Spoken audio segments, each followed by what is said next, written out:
My name is Tessa, and I am 36 years old. 3 weeks ago, my director told me directly that I was not yet ready for the senior strategy position I had been working toward for years, and promoted my colleague Brandon instead, a man with too fewer years of experience and a noticeably thinner track record of actual delivered results. He used a specific phrase during this conversation. He said I needed to, quote, develop more executive presence before the company could consider me for that level of responsibility. I had heard that exact phrase before, 5 years earlier, in an email he had sent me, one I had saved without any particular strategic intention at the time, simply because something about it had bothered me enough to keep it rather than delete it. That email described, in his own words, exactly what executive presence meant to him, and exactly who, in his estimation, naturally possessed it. Before I tell you what that email actually said, please take a moment to like and subscribe.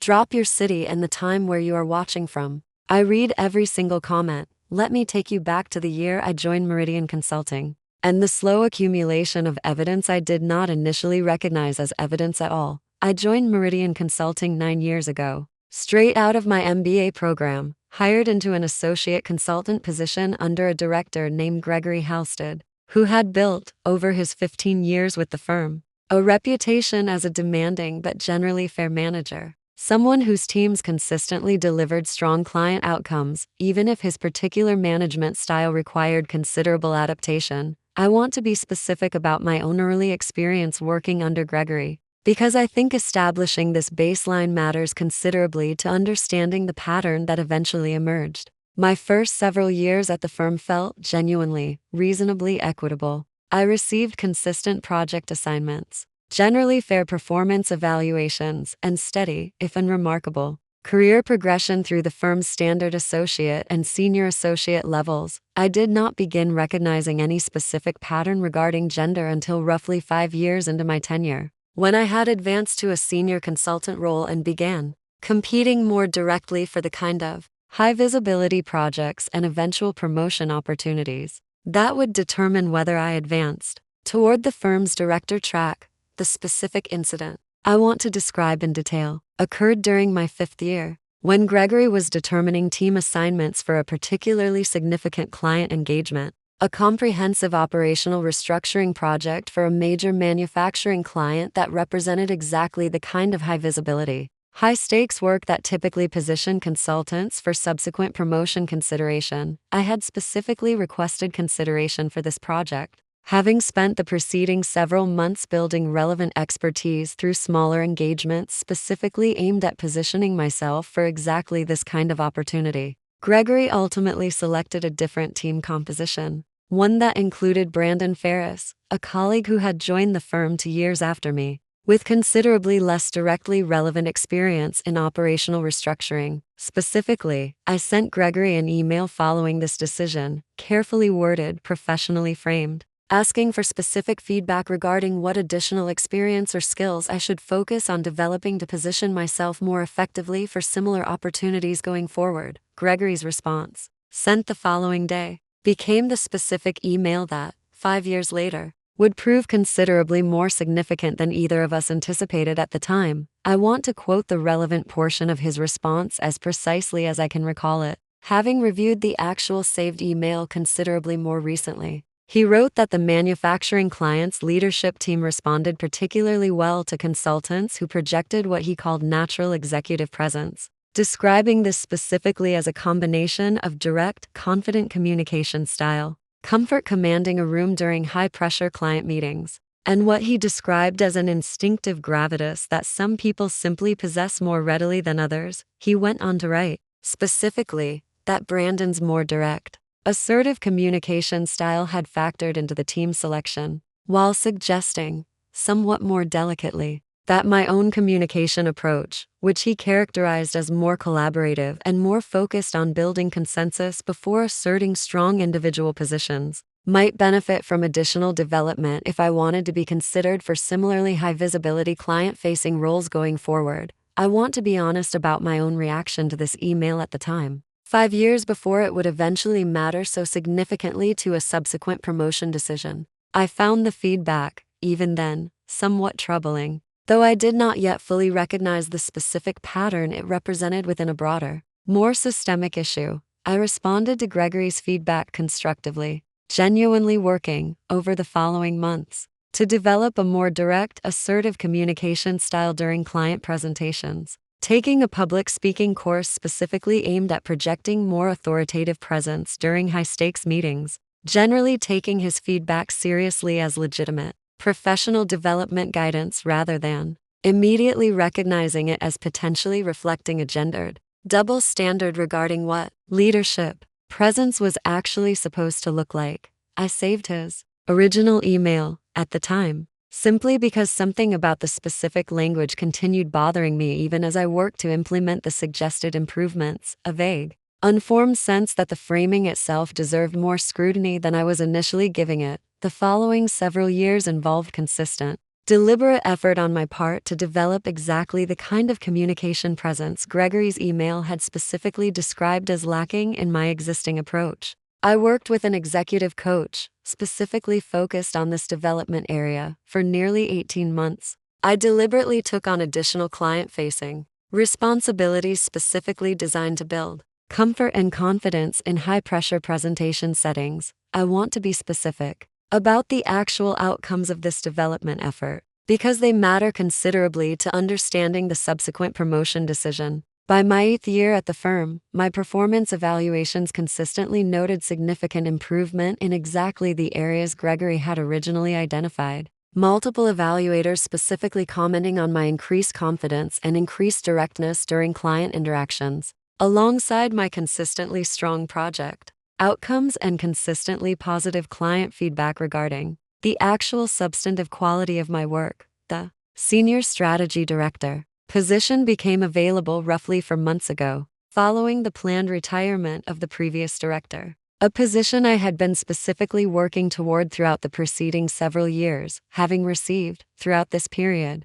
repeated informal encouragement from multiple senior partners suggesting I represented a strong candidate for exactly this kind of advancement opportunity. I want to walk through, specifically, my actual qualifications relative to Brandon's at the time this position became available, because understanding this comparison matters considerably to evaluating Gregory's eventual explanation for his selection decision. I had, by this point, accumulated 9 years at the firm, compared to Brandon's 7. I had led, personally, 14 major client engagements compared to Brandon's 9. My client satisfaction scores, tracked formally through the firm's internal evaluation system, averaged measurably higher than Brandon's across our respective portfolios of engagements. I had, additionally, completed the specific executive presence development work Gregory himself had originally identified as necessary for advancement.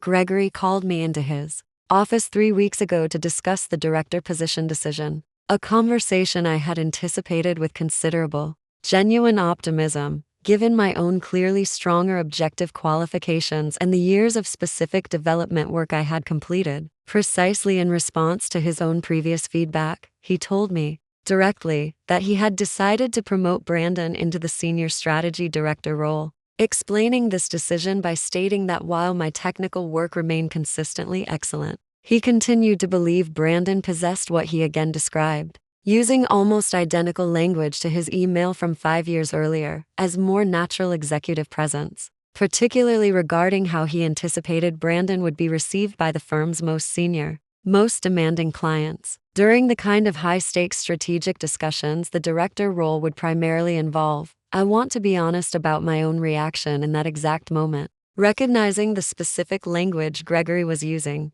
language that triggered, almost immediately, my memory of that email from 5 years earlier, an email I had not actively thought about in considerable time, but that I had, fortunately, never deleted. I asked Gregory, directly, during this same conversation, to specify exactly what aspects of my own communication style or presence he believed remained insufficient, given that I had spent the preceding several years specifically developing exactly the qualities his original feedback had identified as necessary. His response, notably, became somewhat vaguer at this point, suggesting something about, quote, intangible qualities that were difficult to articulate precisely, language that, considering my specific request for concrete feedback, struck me as considerably less substantive than his original, quite specific email had been 5 years earlier. I did not confront him directly with the email's actual content during this initial conversation, choosing instead to thank him for his feedback and tell him I needed some time to process the decision before discussing it further.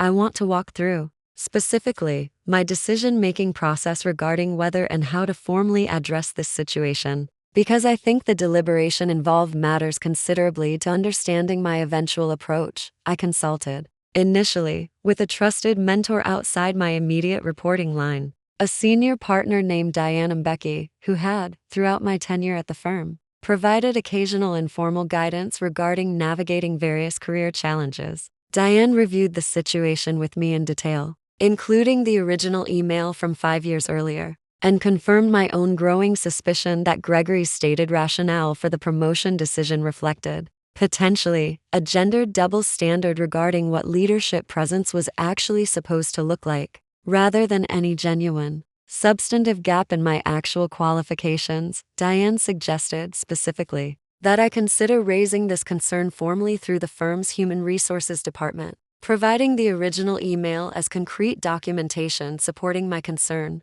rather than simply accepting Gregory's vaguer, more recent explanation without any further challenge. I filed a formal complaint with Human Resources roughly 1 week after my initial conversation with Gregory, including as primary supporting documentation both his original email from 5 years earlier and a detailed comparison of my own objective qualifications relative to Brandon's at the time of the recent promotion decision. The human resources investigation that followed extended across approximately 3 weeks, involving separate interviews with Gregory, with me, and with several other colleagues who had worked closely with both Brandon and me throughout our respective tenures at the firm. I want to be specific about what this investigation eventually revealed, based on what I was subsequently told during the investigation's formal conclusion. Gregory, when presented directly with his own email from 5 years earlier during his investigation interview, reportedly struggled to provide any substantively different explanation for his current promotion rationale. The specific, nearly identical language describing executive presence creating, according to what the investigating officer eventually told me, a considerably difficult pattern for him to characterize as simply coincidental or unrelated to any underlying gendered assumption. The investigation's formal conclusion, communicated to me roughly 3 weeks after I filed the initial complaint, determined that Gregory's stated rationale for the promotion decision had not been adequately supported by objective performance criteria, and specifically noted the concerning pattern represented by the consistency between his 5-year-old email and his recent promotion explanation, suggesting this pattern warranted serious concern regarding potential gender bias in his evaluation criteria. The firm's resolution, following this determination, involved several specific actions. The senior strategy director position was reopened for additional consideration, with a formal review process involving multiple senior partners rather than Gregory's sole discretion. I was, ultimately, selected for this reopened position roughly 2 weeks later, based on a more comprehensive, more objectively structured evaluation process that directly compared my actual qualifications and delivered results against Brandon's. I want to address, directly, what this experience revealed about navigating subtle, difficult to prove bias within professional advancement decisions, recognizing that without the specific, fortunate circumstance of having saved that particular email 5 years earlier, I would have had considerably less concrete evidence to support my concern regarding Gregory's actual decision-making rationale. I think, often, about how easily this entire situation could have proceeded without any formal challenge whatsoever, had I not happened to save an email at the time, simply because something about its specific language bothered me enough to preserve it rather than delete it during routine inbox management. Brandon and I have maintained a generally professional working relationship throughout this entire process, despite the inherent awkwardness of the situation, recognizing, I believe genuinely on both our parts, that the underlying issue reflected systemic concerns regarding Gregory's specific evaluation criteria rather than any personal animosity between Brandon and me directly. Gregory remains with the firm. though his role in future promotion decisions has been formally restructured to require additional oversight and additional documented, objective criteria, a change that, while not undoing the years of accumulated impact, his previous evaluation approach likely had on numerous other advancement decisions throughout his tenure, at least addresses, going forward, the specific pattern that email had eventually helped reveal. I have now served as Senior Strategy Director for roughly 6 weeks. Work that has genuinely validated the years of development effort I invested specifically in response to feedback that I now understand with considerable clarity reflected something considerably more complicated than simple, neutral professional guidance. I think often about the considerable irony embedded within this entire situation. Having spent years earnestly developing exactly the qualities identified as necessary for advancement, only to discover that the actual underlying barrier reflected something those specific development efforts could never have fully addressed. Given that the real issue involved how my efforts were being perceived and evaluated rather than any genuine gap in my actual capabilities, that is my story. If you have ever worked diligently to address feedback, only to discover the actual barrier reflected something entirely different than what you were told, I want to hear about it. Drop it in the comments, and if this story reminded you that sometimes the most powerful evidence is something you saved years before you ever imagined needing it, share it with someone who needs to hear that today. I will see you in the next one.